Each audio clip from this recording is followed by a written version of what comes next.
Hi, this is Justin Colletti of Sonic Scoop. Thanks for joining me for this week's episode of the Sonic Scoop podcast. And today, we'll be talking a little bit about mastering, specifically the idea of how do you fit together a whole bunch of different songs that are in very different styles all onto the same album.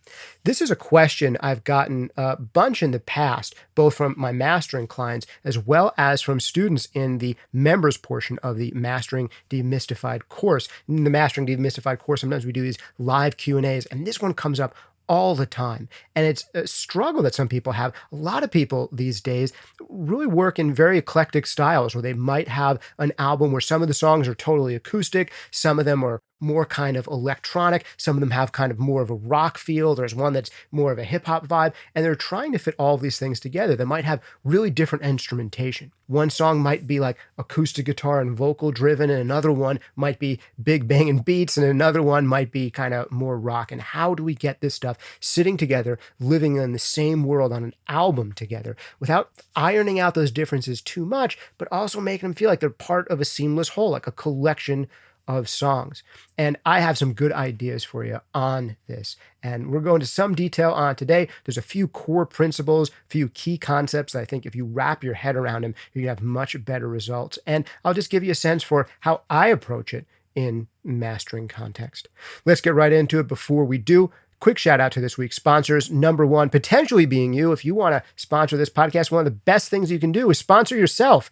Get yourself one of my full-length courses like Mixing Breakthroughs that gives you a whole system to mixing, a roadmap and blueprint for mixing that'll make you mix faster, with better results and more confidence than ever before. Your efficiency and finishing rate at mixing will go way up along with the sound of your results. We've had thousands of students taking this course, and the before and afters I hear are amazing. And even more importantly, all the feedback I get about how people are mixing more creatively, more confidently, and finishing more quickly than ever before, getting more professional work done. Check that out at mixingbreakthroughs.com. Also, we've got the full-length course, Mastering Demystified. If you want to know everything that I know about mastering, which is what I do day in and day out these days, check that out over at masteringdemystified.com. Last two quick sponsor shout-outs before we get into the meat of this week's episode are Sound Toys, making some of my favorite creative mixing effects in the known universe. Try out anything they make for free over at soundtoys.com. Just get the whole Sound Toys 5 bundle already. These plugins are invaluable. If you've watched our super popular MixCon masterclasses with some of the best mixers out there working today, you will find Sound Toys plugins again and again and again coming up in the work of so many of the greats because they're so much fun to use and they sound so great. So check them out, soundtoys.com. Also, big shout out and thanks to Focusrite, making some of my favorite interfaces out there. You're really not going to find better value, bang for the buck, quality to price ratio anywhere that you're going to find out of Focusrite, from their entry-level, amazingly affordable Scarlett line to their mid-range Claret series, which I've used extensively in the podcast, as well as their high-end RedNet series. All right, now let's get right into it. Fitting a bunch of disparate-sounding tracks together onto a kind of eclectic release. There's some artists who I love who have done this really, really well. Notably Beck. I was a big Beck fan, in junior high and high school. Loved Beck, saw him live a bunch of times, and he was one of the masters at, putting together albums that would be genre bending, and not just genre bending, but kind of explorations across genres, totally different instrumentation, and making them fit together as a whole.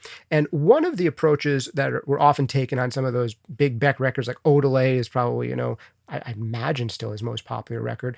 One of those records where he is kind of allowing different tracks to feel different. Not trying to smooth out the edges too much and make everything feel like it was recorded in the same place, in the same time, in the same room with the same players, but allowing the reality that these are totally different sounding tracks with totally different approaches. This one has electronic drums. This one has a recorded drum kit. This one, the bass instrument is the low sounding strings of an acoustic guitar. And on this one, it's a synth bass. And on this one, it's a funk bass. And they're all in totally different registers. How do you make those things fit together? And I'd say in a record like that, sometimes there's a less is more approach where they're so beautifully crafted that you're just trying kind of around the edges to make sure that one isn't way louder than the next, or one isn't way brighter than the next, or one doesn't have way too much low end compared to the next. But even if you're kind of hands off and not trying to micromanage the feel of things too much and allowing them to, drift from track to track in their overall tonality, it's still more challenging when there are a whole bunch of different types of tracks. So the way that I think about when I'm mastering is there's usually only going to be something like 2 to 4 different categories of tracks that I need to think about. Because when I'm mastering an album, and let's think right now just about an album that was recorded in the most conventional way possible, a whole band played together with the same instruments in the same room, did the whole thing, did all the overdubs using the same stuff in the same room. They all already naturally sound cool together. Let's take that as an example. All the songs fit into one category. They're all roughly the same tempo even. That's pretty easy because you kind of master one track. You spend a lot of time getting the vibe right on that first track, and then you use that as a starting point for all of the other tracks, and they probably just need subtle tweaks, one to the next. What makes it easy is because all of those tracks fit in the same category together. So what you've got to do basically is sub-categorize tracks to some degree and work on them a little bit in batches like that. And there's 2 different systemic approaches you could go through, but let me give you the overall idea first. Even on an album where the whole band is playing together in the same room with the same instruments the whole time, usually there's still going to be a couple of categories of tracks I need to think about in mastering. The simplest one would be, here's the more up-tempo tracks and here's the more ballad-like tracks. And even that can be a little bit of a challenge. Because generally speaking, if something is sparse and slow, it's easier to get it to sound loud and impressive without artifacts than if it is super up-tempo and has a ton of instrumentation. It's really dense. Those 2 different categories, the dense and up-tempo and the sparse and down-tempo, are very different in and of themselves. So when I'm really mastering, I'm often thinking about, okay, what are the categories in this album? We've got 2 types in this album. We've got up-tempo tracks and we've got more ballad-like tracks. I'm going to probably have one starting point that I'll develop for the ballads and one starting point that I develop for the up-tempo tracks. That might be a little bit different. You might find a similar kind of thing on some albums by, say, more kind of rock or pop groups where you have more acoustic tracks and more electric-y tracks. And again, there can be issues here where if you have a song that's just acoustic guitar and vocal, it's actually really easy to make that sound big and loud without much in the way of artifacts. So much so that you can have your solo acoustic guitar and vocal easily dwarf a hard rockin' track that has cymbals and stuff in it, where you really can't compress or limit it nearly as much before you start getting artifacts. So for the more sparse acoustic-y track, I might have to lower the volume relative to where it could go to get it to match the more hard rockin' track. And I might want to turn it down further still because the hard rockin' track should sound harder and rockin' than the acoustic track. Like, it would kind of suck on an album, I think, a lot of the times if you have a sparse acoustic track and it's good and loud and big, and then a hard rockin' track comes right after it and it's equally as loud and big. Like, that just doesn't feel right to me. I want there to be a little bit of an ebb and flow on the album where it's like, okay, the sparse, gentle things sound gentle and sparse, and part of that means they're going to be a little bit quieter than the heaviest tracks, even if it's easy to push them louder than the heaviest tracks. So that's something to think about. I give this to you in way of preamble because the same kind of thing happens, particularly when you're mixing, and this is the big problem that people have, acoustic stuff or just real instrument stuff, even if it's electric, with electronic stuff. And the same kind of problem comes up. In this case, kind of the other way around. It's really easy to take an electronic music production with synth bass, sampled kick drum, sampled snare drum, and make that stuff hella loud and hella like big and massive and wide sounding. It's relatively easy to do that, even to something that someone like did in, Fruity Loops, who's just starting out. Like, they accept a lot more hammering at it with the processors and making it feel like it's getting enhanced with all of this hammering, the extra compression or limiting or heavy doses of EQ I might be doing. If the goal is to really make it blossom into something way bigger than what the producer could do on their own. That is harder to do to rock tracks and to pop tracks that are with live real instruments because they just don't accept as much processing. And the performances to begin with might be a little bit more dynamically erratic. So to some degree, you're going to be limited in how loud you can push the album and how impressive you can push the album. You're going to be limited by the tracks that are the hardest to make loud and are the hardest to push into an impressive world. So for those kinds of albums, I kind of need to focus on how good can I make these live instrument tracks? How good can I make those sound? And now let's make sure we don't blow them out of the water by pushing the electronic tracks as saturated and as hot and as tall, deep, and wide as we can go, because it's going to make those more instrument-based tracks sound like weak and lame by comparison. So if you're putting something together as a collection of songs, and it's important that they work together as a collection of songs that is somewhat seamless, then you're going to have to respect how far you can push the things that can be pushed the least.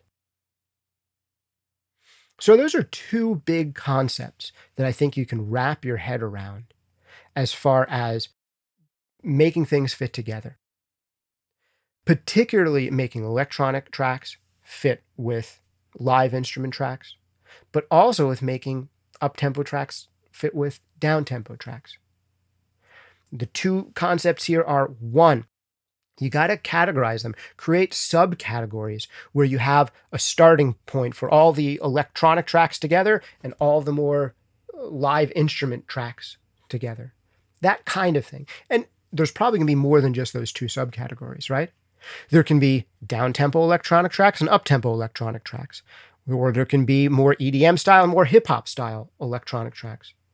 There can be more funk style live tracks and more rock style live tracks. Whatever it is, you might come up with a few different categories of songs.